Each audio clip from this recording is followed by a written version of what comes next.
Responsable de 10% des émissions de gaz à effet de serre en France. Les patrons des 50 sites industriels les plus pollueurs ont été reçus cette semaine à l'Élysée. Le président de la République a promis au total 10 milliards d'euros d'aide si ces industriels doublent leurs efforts en matière de réduction d'émissions de dioxyde de carbone. Objectif, les faire passer en 10 ans de 43 millions de tonnes de CO2 émis par an à 20 millions de tonnes. Le groupe industriel belge de chimie Solvay, implanté notamment en Lorraine, espère bien bénéficier de ces aides. Margot Faudéré. C'est un édifice tout en béton, un bloc situé à 2 pas de la voie ferrée qui dessert le site. Il ne manque plus que les chaudières à installer.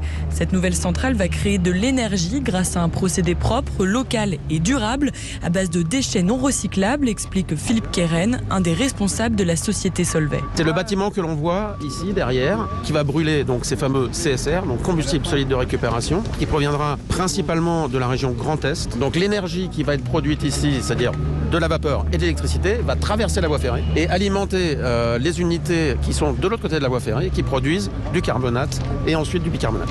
De produits essentiels de la vie courante que l'on retrouve dans le verre ou encore la lessive. Aujourd'hui, l'usine fonctionne au charbon. Dans 2 ans, elle n'utilisera plus que des CSR. L'utilisation de CSR par rapport au charbon va nous permettre de diviser par 2 les émissions de CO2.